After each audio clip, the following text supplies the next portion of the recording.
Hello everyone! Today's vlog, we are going to clean our leaves. Yung mga dahon na naalikabukan ng panahon. Kawawa naman. So, kailangan din nating linisin lalo na walang ulan. So, hindi sila nakakapaglinis kasi buti sana kung nauulanan ay at least nalilinisan sila. So, since na nilagay mo sa malilim at hindi naulanan, ikaw ngayon ang mag-take care sa kanila at tanggalin yung mga alikabok sa kanilang mga dahon. Tara, samahan niyo ako paano maglinis at mag-restore ng mga naalikabukang dahon.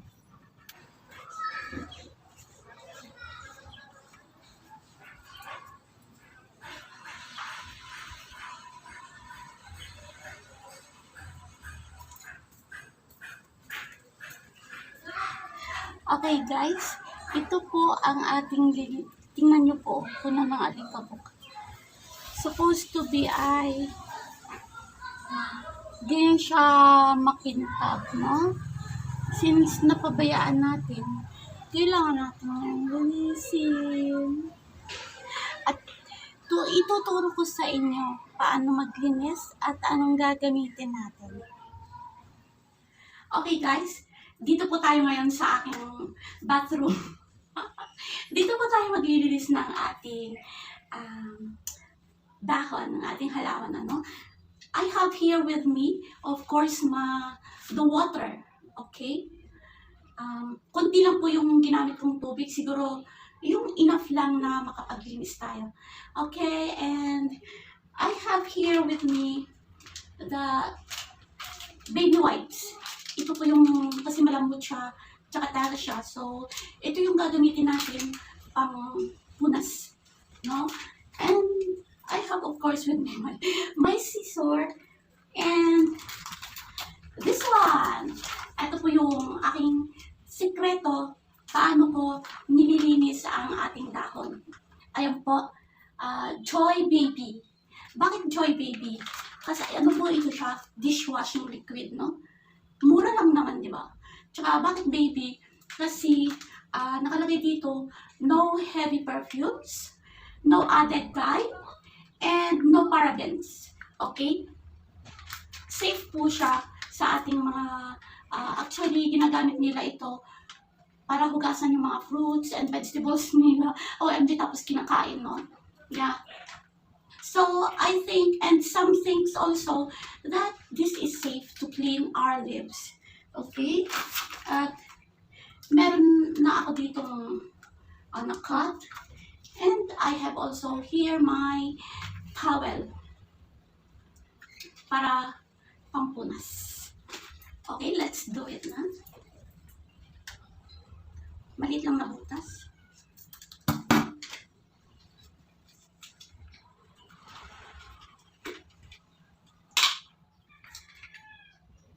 Ang bango niya, guys.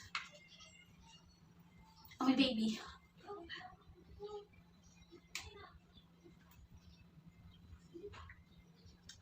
Isang patak lang talaga. Tingnan natin kung magbabubbles.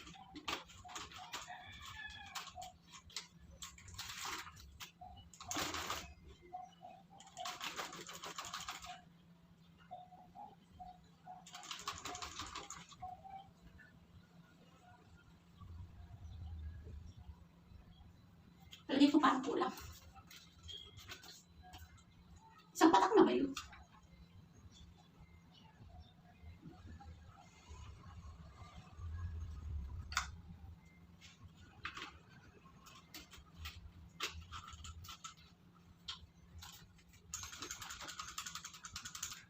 Ayan. Bubbles na siya. So, I guess okay na.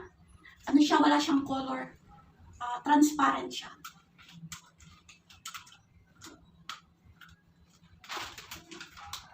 Ang gagawin natin,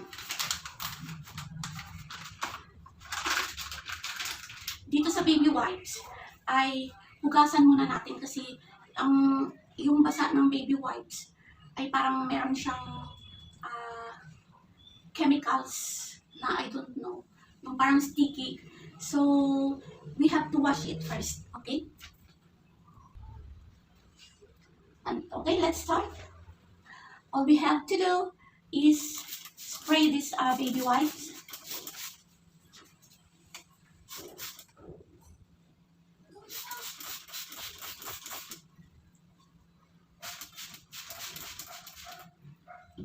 At ating pupunasan.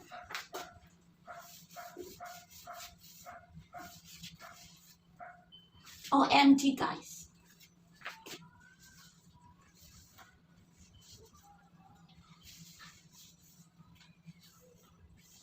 Bakit tayo gagamit nitong choy?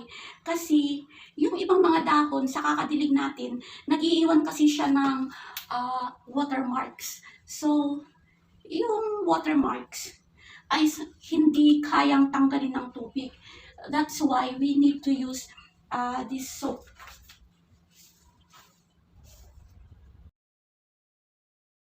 Bakit nga ba natin dapat linisin ang dahon? Sapagkat ito ay makakatulong sa kanila sa kanilang chlorophyll. Ano ba yung chlorophyll? Yung chlorophyll ay yung group of green pigments, yung kanyang kulay, no? Used by organism that convert sunlight into energy via photosynthesis. So, kung ang kanyang dahon ay puno ng alikabok, ang mangyayari sa kanya ay ganyan, para yung pagiging green niya ay hindi siya masyadong green, no? Parang namutla dahil natabunan na ito ng alikabok. So, nagiging affected ang kanyang photosynthesis. Chlorophyll derives from the Greek words chloros, meaning pale green, and phylon means a leaf. So, chlorophyll. Plants use chlorophyll to trap energy from the sun. Ang nagagawa ng chlorophyll sa ating halaman is to absorb the light, usually sunlight. Paano kung meron niyang alikabok? Diba? Natatabunan. The energy absorbed from the light is transferred to the two kinds of energy storing molecules through photosynthesis. Okay, tapos na tayong magsabon. Ngayon, babanlawan naman natin.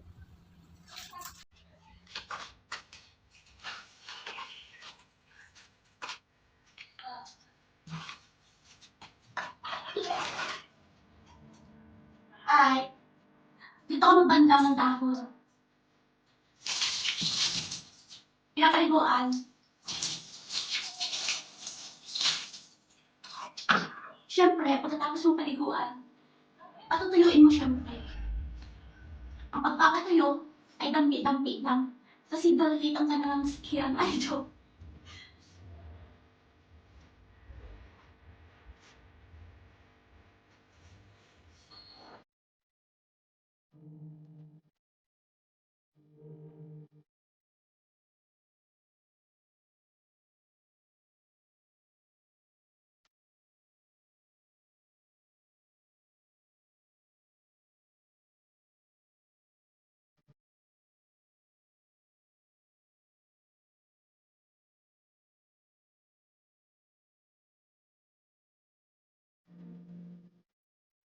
Okay, we're done. So, what happened?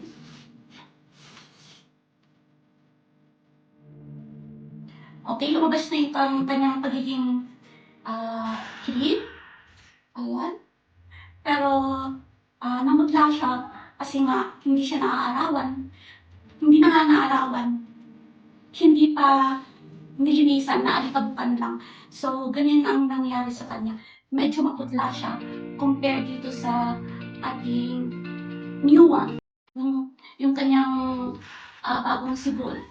Pero at least no, na natulungan natin siya na matanggal ang alikabok sa kanya, nang makasagap naman siya ng okay, malinis na siya. Thank you, Iska, for taking care of me kahit minsan lang. Oh, pretty cool. Kawawa, no? Kayo guys ha, kung mag-aalaga kayo ng halaman, at ayaw nyo siyang paarawan, ay bigyan nyo naman ng time para linisan mo. So, ayan, na-restore na yung kanyang shiny. Very good, Iska. Oh. At least bumalik na yung kanyang pagiging shiny, no? Sana makasagap din siya ng na lamang po nitong ating velvet. O, sa kakadilig-dilig natin, nagkakaroon siya ng watermarks. So, ilang beses ko na siya hinuhugasan with water, even na tubig ulan, but hindi talaga siya natatanggal. So, let's try to restore this, no?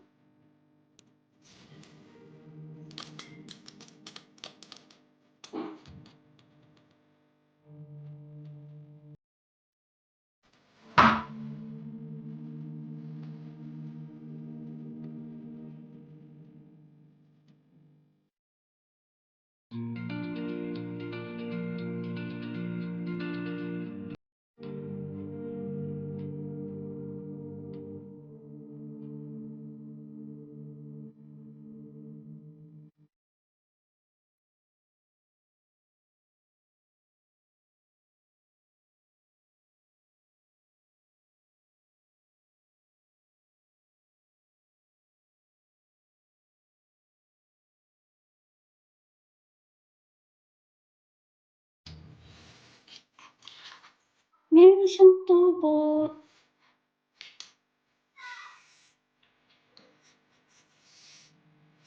Ito ay 2 months old. Itong aking velvet. 2 months old na siya.